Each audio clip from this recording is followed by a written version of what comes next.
Ladies and gentlemen, the President of the United States.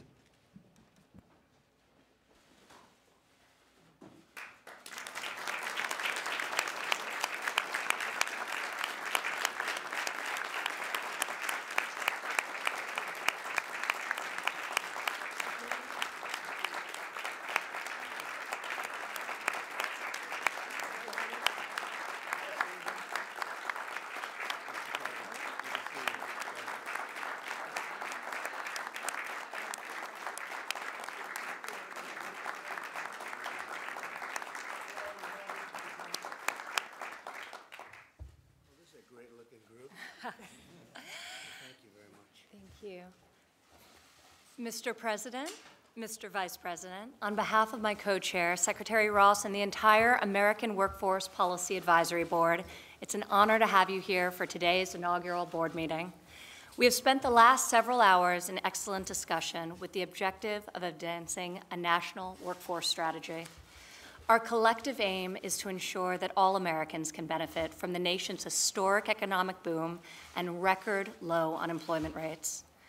This board of industry, education, government, and nonprofit leaders are deeply passionate about bringing more Americans off the sidelines and into the workforce.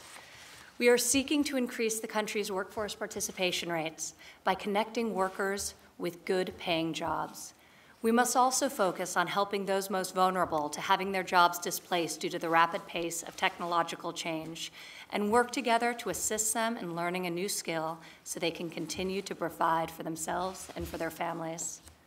Today, we discussed in detail the 4 goals that are the mandate of this specific council. First is to develop a robust campaign to promote multiple pathways to good-paying jobs, dispelling the myth that there is only one path to a successful career. Second, improving the availability of high-quality, transparent, and timely data to better inform students and educators, as well as match American workers to American jobs. Third, modernizing candidate recruitment and training practices to expand the pool of job applicants employers are looking to hire. And finally, measuring and encouraging employer-led training and investments.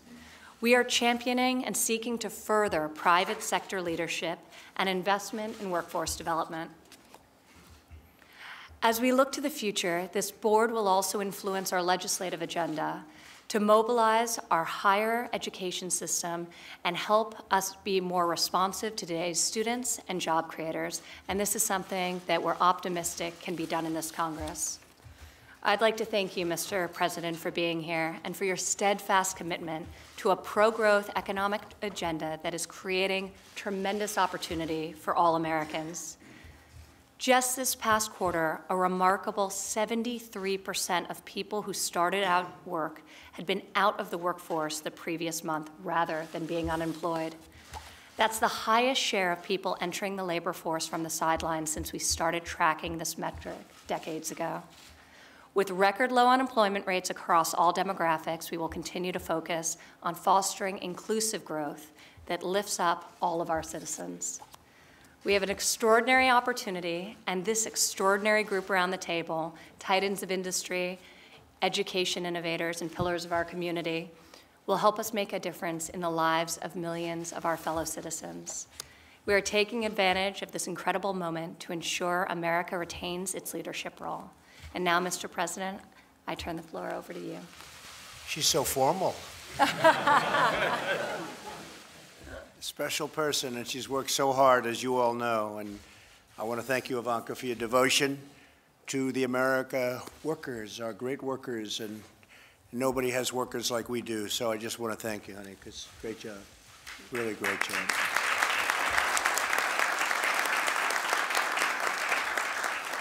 She works very hard on this, I will say, and she's created a lot of happy families, because you're going to be up to close to 7 million people pretty soon. You are very responsible, along with many of the people at this table, and I'm going to ask, I think, for you, maybe before I even speak, to go around the table, because this is such a distinguished group, and just introduce yourself. We have a few of the media back there, and just a small group, you know, Tim, Sometimes you have to see some of these groups.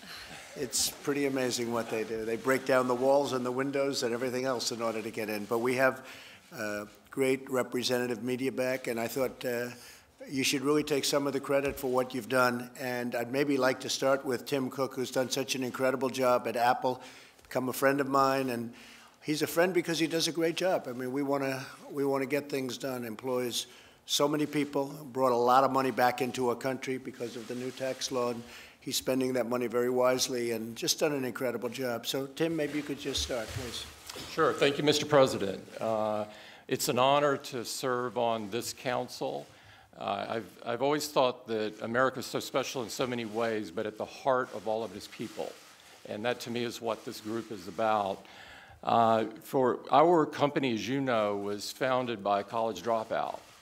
So we've never really thought that a college degree was the thing that you had to have to do well. We've always tried to expand our horizons.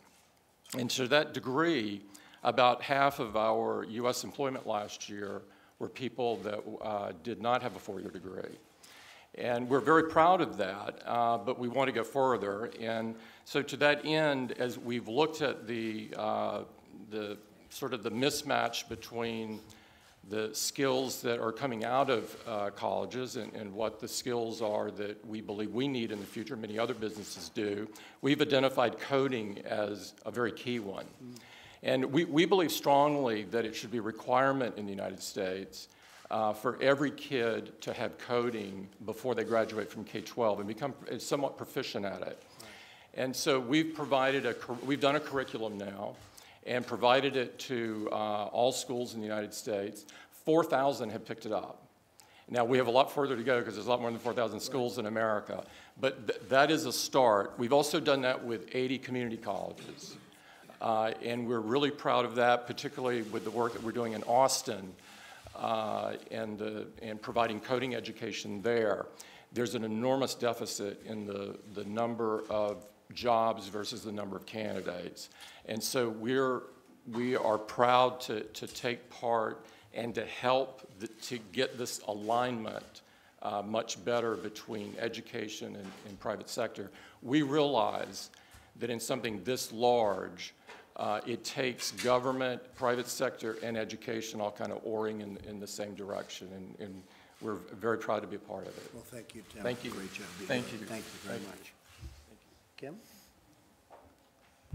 Well, I too want to echo my appreciation for having the opportunity to serve on this board. I'm excited about what's happening across this country. Iowa has the lowest unemployment rate in the nation at 2.4%. Our economy is growing. We've had 4 straight quarters of wage growth in Iowa. We are no different than other states. We have jobs looking for people. So I'm anxious to work. A public-private partnership is the answer. That is how it's going to work. We have an initiative, Future Ready Iowa, that has a goal of having 70% of Iowans in the workforce to have education or training beyond high school by the year 2025. And we're at about 58% right now, but set the goals high, right, and work hard to get it. And we're doing that through registered apprenticeship programs, and we'll be launching an initiative, Computer Sciences Elementary, that will launch 6 computer science elementaries in the state that will target high poverty, high needs areas so we can help produce a capable, ready workforce. Most importantly, though, and then I'll pass it, is to make sure that our students and then Iowans know that there are multiple paths to great careers, and those careers exist in Iowa. Thank you. Well, thank you. And Kim just had a great victory, governor of Iowa. She just defeated somebody who spent unlimited money. It was unlimited. And it's called talent. You've done a great job. Thank you very much, Kim. Great job. Mr. President, thank you for the opportunity to be here today. I'm Vi Laus from the city of Charlotte. And what I'd like to say is that we're a city where we want everyone to have the ability to participate in the economic opportunity. And we are the 2nd largest banking center now in the country. That may be good or bad. But nonetheless, when we look at that, we also have to weigh it against those that haven't had a chance. And this opportunity, I think, will provide us pathways, innovations, collaborations to accomplish that so that people left out can get in a great home, a safe place to live, and a job that they can be proud of. Thank you very much. And we have our big convention in your city, as you know, and you That's worked very true. hard. We're getting and- ready for And a lot of people wanted it, and you got it, so congratulations, and I'll see you soon. Thank you. Mr. President, Sean McGarvey with North America's Building Trades Unions, and I too want to thank you for the opportunity to work with terrific co-chairs and colleagues around this table on issues that are really important to the building trades. And I want to let you know that we made a commitment to you last year of 250,000 new apprentices over the next 5 years, and 56,000 of those last year were registered with the Department of Labor. So we're following through on our commitment. Thank you. Mr. President, Jay Box from the great state, great Commonwealth of Kentucky, representing 4.3 million people, and more particularly representing the 16 comprehensive community colleges in our 73 campuses around the state. And in Kentucky, we are committed to speeding the time to a degree and a credential, because we know the workforce needs us to turn out our workers faster.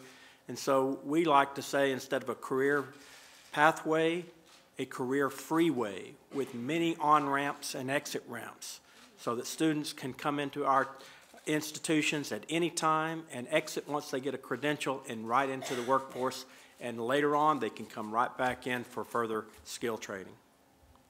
Thank you. Mr. President, nice to see you. I'm very pleased to be here. This project addresses itself to the two fundamental challenges we face in the business community and in our society. That is, people without jobs and massive numbers of jobs without people. And I believe the work that will take place here immediately, just with people working with one another, will add to the solution of both of those challenges. Thank you very much. Thank you, Mr. President. Scott Sanders, National Association of State Workforce Agencies. It's been great to be around this table with employers, educators, and others. We've already started talking with Tom about how we can help across all the states, help pull those together, that unemployed, underskilled, and they're out of the workforce. And how do we get them back in and help fill those 7.3 million jobs? So honored to be here. Thank you very much. Thank you. Mr. President, Sherry Utash, President of Wichita State University Applied Sciences and Technology in Wichita, Kansas, the air capital of the world. Right. And very happy to be here, very honored to be serving on this, and wonderful that we have this issue to deal with and to find solutions for. So thank you for all your efforts towards that.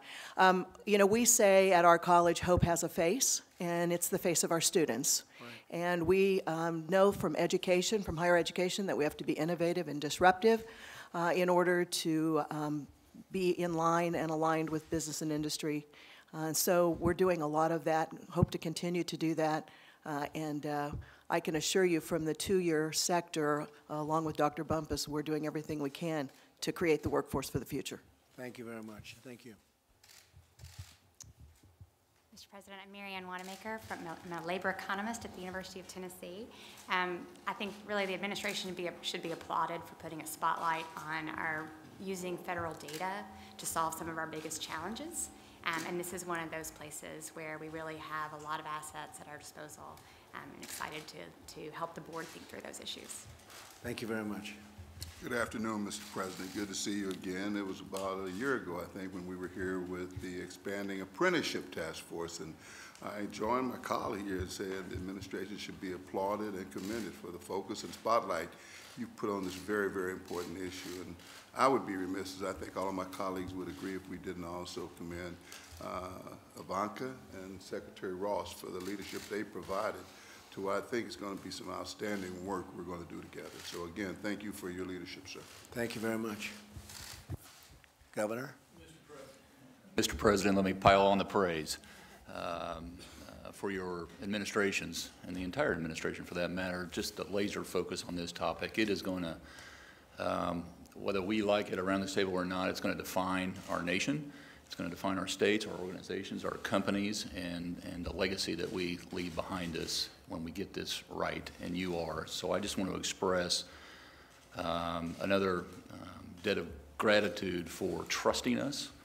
Last year, your administration, the Department of Labor, granted us a waiver that enabled us to cut our workforce council in the state of Indiana about in half. And it allowed us to operate at the speed of this table and the businesses that are around it. And that has made all the difference in the world. So as you continue to trust us, the states, to own it and to prove it, we will show America what works and what doesn't. And that will take us to the next level. That's great. Thank you, Eric. Great. Mr. President, Marilyn Houston, Lockheed Martin, I just again want to tell you how honored I am to serve on this advisory board, but also to commend you and your administration for your focus on getting American workers prepared for the future advanced economy that we're in. It's not just about today's mismatch and things we not work on today, but it's getting us prepared for continued economic growth. What you've done to enable us with tax reform, with regulatory reform, has helped us to reinvest in our businesses, to reinvest in our workforce, and we thank you for that and commend you for that. Thank you. Thank you, Marilyn. How is the F-35 doing? It's doing great, sir. Because I spoke to some of your competitor countries, and they say, we have a problem with it, you can't see it. I say, how do you do with your plane compared to this one? They say, well, this one you can't see. So I would say they have a pretty big, our pilots have a pretty big advantage with the F-35. So that's great. Great job you've done. Thank you. And it's a great plane. Thank you, sir. Everybody loves it. Thank you, Mr. President, for making the American workforce one of your top priorities as president. Thank you also for putting in place the economic policies that are dedicated to the proposition that American workers form the backbone of our economy. Thank you, too, to the members of the new Workforce Advisory Board for such an insightful and high-energy discussion. Now the real work begins. In the next 12 months, between now and actually July of 2020, this advisory board will develop recommendations under the 4 major points that we discussed this afternoon. And those recommendations will go to the National Council for the American Worker, which Ivanka and I co-chair with Secretary Acosta and Domestic Policy Council Director Joe Grogan. So we're looking forward to the implementation phase, which, as you know, execution is the key to everything. Thank you, Wilbur. Mike Pence. Well, Mr. President, I would just, I want to commend Ivanka and the Secretary for implementing your vision of workforce innovation in this country. And I want to thank Governor Reynolds, Governor Holcomb, and Tim, and Marilyn, and Jenny, and Alan. It's an extraordinary group of industry leaders that you brought together. And I just want to assure you, one of the very first conversations the President and I had when he was considering me for this position back in the campaign in 2016 was about workforce, about his passion for what we call vocational and technical education. And I just want to assure you, as you'll hear firsthand again from the President today, that this is an enormously high priority for this administration. We're very grateful to each and every one of you for engaging and bringing best practices and best ideas forward. Thanks, Mike. Mr. President, Mr. Vice President, Ivanka started the meeting today, actually twice, talking about the strength of the economy. And I think that I applaud any organization, in this particular case the U.S. government and your administration, for actually planning for the future when things are actually strong. And I think that's a really, really smart thing and very, very good leadership. And so we're excited about doing everything we can to be part of it. So thank you very much, Al. Great job you're doing. Thank you. Mr. President, Barbara Humpton, CEO of Siemens USA, and it's such an honor to be included with this brilliant group. Siemens comes to the table just with open to sharing and open to learning from our colleagues, and I've got a special focus on this 4th objective, the idea that what gets measured gets done, and the idea that we can use our measurements and track progress to encourage others to get engaged in these initiatives. Thank you. Well, thank you, and really a great job. In fact, specifically, Ivanka wanted me to point you out and say, Dad, I'll tell you, she said, Dad, she's done a great job. I appreciate it. Thank you, Barbara. Thank you so Great much, job. and thank you, Ivanka. Good. Jim Clark, the president of Boys and Girls Clubs of America, and thank you for hosting our Youth of the Year, 5 of them this morning at your office with the Vice President. They enjoyed the opportunity to interact with you. Thank you for including Boys and Girls Clubs in this important endeavor. Out-of-school time matters. Kids spend more time out of school than in school, and our focus is on that pathway to success and a great future instilling essential skills as well as critical job readiness skills like STEM education and other important factors. So thank you for including Boys and Girls Club. Thanks, Jim. Mr. President, Mike Pivovar from the Milken Institute, and I know you know the work of the Institute very well. But for others, we are a nonpartisan, nonprofit think tank dedicated to building meaningful lives.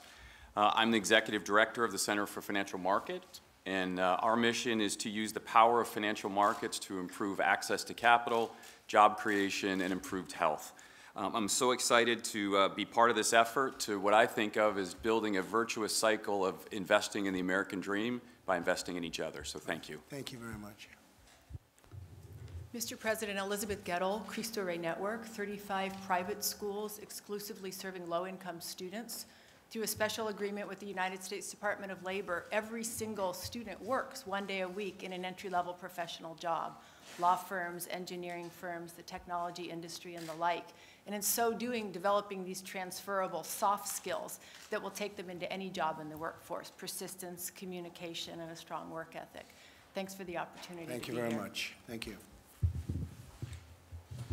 Mr. President, Jay Timmons with the National Association of Manufacturers. I had the great fortune yesterday of being able to announce the results of our first quarter 2019 survey of manufacturers with the Vice President present at our Board of Directors meeting. And as you know, that survey has been going on for 20 years. I was able to announce that we have had 9 consecutive quarters of record optimism from manufacturers, 91.8%. And that's no accident. That is because of the tools we've been given to invest, to hire, to raise wages and benefits through tax reform, through regulatory certainty. And that's created a bit of a challenge for us because now we have 428,000 jobs open in manufacturing. Our Manufacturing Institute predicts that that number will increase to 2.4 million in the next 10 years. So this board, this advisory board, it's perfect timing. Thank you for taking this on. Thank you to Ivanka for your passion on this issue. It really is going to matter for America's future. It's going to matter for our success in the global economy.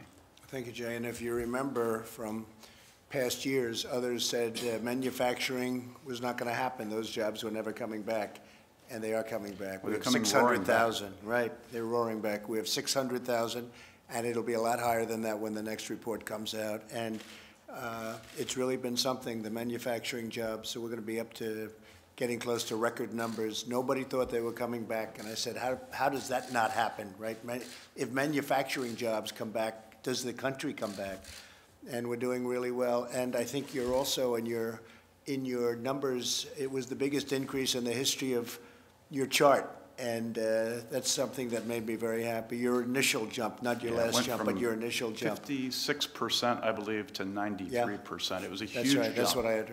I had to bring that up because to me that was the initial one. The last one was a nice jump, but we were competing against ourselves. But the initial, it went from like 56 to 93. That's right. So that was a pretty big jump. That shows optimism, which is a big part of what we're doing. Thank you very much, Jay. Thank you for your leadership. Thank you. Keep it up. Mr. President, thank you for your focus on this area. I have the benefit of spending a lot of time with you, and I know your passion for the area, so thank you for the leadership. We have an extraordinary group around the table, and we're coming up with some really practical and implementable actions, so thank you. Thanks, Chris. Thanks. Great job. Mr. President, Mr. Vice President, Scott Pulsifer, I'm the president of Western Governors University. Ivanka, Secretary Ross, thank you for the honor and the opportunity to be here. WGU was founded very simply on the premise and the purpose to change the lives of individuals and families, and we believe that education is the single biggest catalyst to do so. We believe it's the surest path to opportunity in the form of a great job and a provident life. We surely have a mission to expand access to high-quality education with great outcomes. We need more accessible, more affordable, more aligned pathways in education that lead to the workforce of the future. And so it's a great opportunity to be here and work together with these colleagues. Thank you, Scott. Thank you. Very nice. Thank you. Mr. President, Juanita Dugan, NFIB, the National Federation of Independent Business, and we've been representing hundreds of thousands of small businesses across America for 75 years. And thanks to you and the last Congress, you gave us the largest tax cut in history for America's small business, and the small business economy has been on fire. You also broke records for optimism in small business over the last 2 years. And for years, taxes and regulations were the biggest problems facing small business. The Vice President knows this as well. And now Those are not the problems, but finding qualified labor is the biggest problem for small business. Record numbers of small business owners declare that they can't find any applicants for their open jobs. So this is becoming a crisis, and as good as the economy is for small business, it's not sustainable if we can't fix this serious labor shortage. Right. So thank you very much. It's an honor to serve on this committee, and thank you also for the whole administration's focus on small business over the last 2 years. It's been extraordinary. And I agree with what you just said. Thank you very much, Winnie. Mr. President, Mr. Vice President, Craig Menier from the Home Depot. It is a privilege to serve the American workers here with the esteemed colleagues around this table, so thank you for the opportunity. We're passionate at Home Depot about helping our associates grow their careers. And to run a retailer the scale of Home Depot, you need everything from engineering to data science to folks who have outstanding people skills and a passion for customer service. And we're privileged to serve on this committee to help drive this forward and continue to grow this economy. Thank you. Thank you very much. Great job you're doing. Mr. President and Mr. Vice President, I, like everyone, am very honored to be on this committee. And I have to add just 2 other comments to those already made. So to both Secretary Ross and Ivanka, I would add the word unwavering leadership. Because for as long as you've been in office, I can remember this has been a top issue, and it has been unwavering through thick and thin, their support on this and yours. And I also am very optimistic about this in that I think we have a chance to not only say this is a very strong economy, it will be an inclusive economy, because I think as a result of all this work, we have a chance to employ so many more people, and not always with a college degree. A less than a 4-year degree will get a very good paying job in the new economy. And so to me, that would be just a really wonderful contribution, both a strong and an inclusive economy. So thank you for the opportunity. Thank you very much, Jenny. Mr. President, Johnny Taylor from the Society for Human Resource Management, SHRM. With 300,000 members across the globe, and I got to tell you, we share something, a common passion, and that's for workforce. When I hear the Vice President say that, I know Ivanka's living it, it means a lot to our profession. You've created a different problem for us, though. We often, now businesses are telling us they don't have a problem accessing financial capital, they have a problem accessing human capital. That's a high-class problem. The human resources profession is committed to resolving it, but thank you for that opportunity. Well, thank you very much, Johnny, and we're going to be opening up the labor forces because we have to. We have so many companies coming in, people like Tim, you're expanding all over and doing things that I really wanted you to do right from the beginning. I used to say, Tim, you got to start doing it over here, and you really have. I mean, you've really put a big investment in our country. We appreciate it very much, Tim Apple. But we're opening it up. We have to bring people in. We want them to be people based on merit, and we want them to come in legally. You see what's going on at the border, and we're doing a great job, whether it's Border Patrol, ICE, law enforcement generally. We're all working together. We have our military sent to the border. We have 8,000 military personnel right now at the border. We are doing an amazing job considering it's really an onslaught very much. I call it invasion. They always get upset when I say an invasion, but it really is somewhat of an invasion. And we're stopping drugs at a record level, but a record number of drugs are pouring up and coming up, and we're getting it done. Human trafficking is a disaster. Nobody knew too much about it until recently. It's been going on for 1 million years, actually. It's been going on for a long time, but we've seen it, we've spotted it. It's being slowed down, but we can't slow it down unless we have a very strong and powerful separation between us and wherever it is it may be. And in this case, it happens to be Mexico. Mexico's helped us, but Mexico has a record number of murders this year, a number that's so large it's actually hard to believe. And we're working very hard on actually having one of the safest we've ever been. We have some of the best numbers we've ever had from the standpoint of crime, murders, killings included. One of our best years ever was last year, and we're down 6% from last year, so that's very important. But we want to have a very strong border, but we want to have a lot of people coming in. A lot of people don't understand that. They think we're shutting it out. We're not shutting it out. We want people to come in, but they have to come in through a process. So we have a process that's really moving along rapidly. Last year, we took in a large number of highly qualified, wonderful people, and for the most part, they're working already in your companies. But we also have a lot of companies coming in. I was with Prime Minister Abe the other day, and we spoke the other day, and he said that Japan's going to be sending about at least seven more big factories into this country.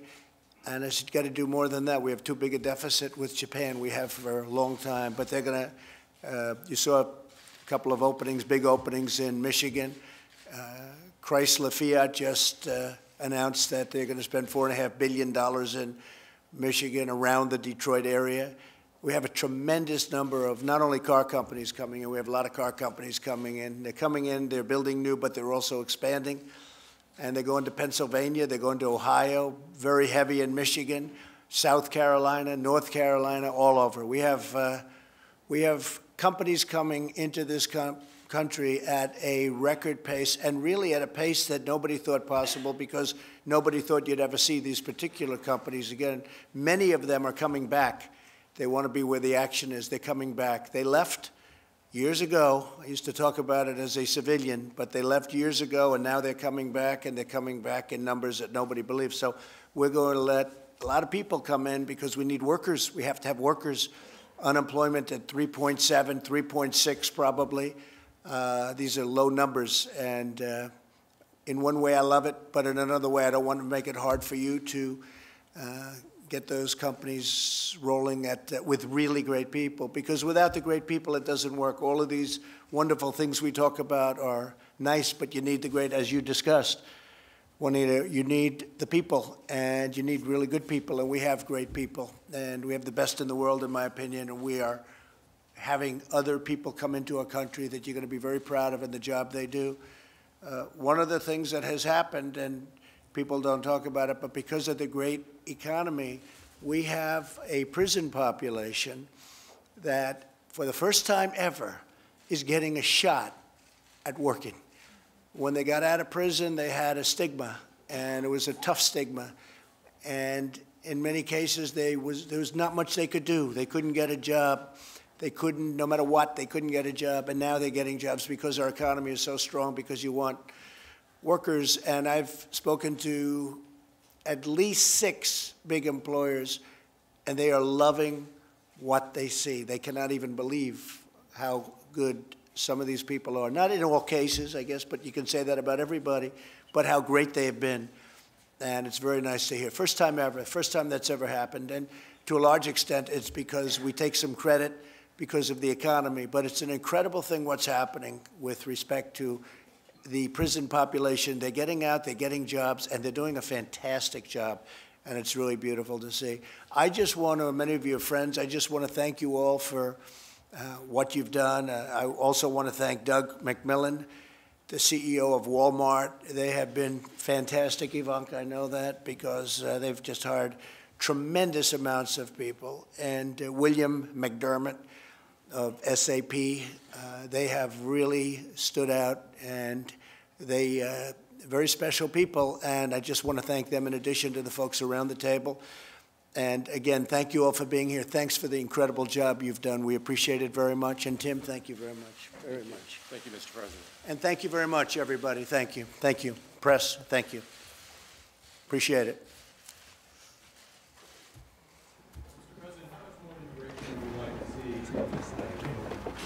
Well, we're going to have a lot of people coming into the country. We want a lot of people coming in, and we need it. It's not a question of do we want it. These folks are going to have to sort of not expand too much, and if you tell them, these are very ambitious people around this table, they don't like the concept of not expanding. Would you say that's right, Barbara?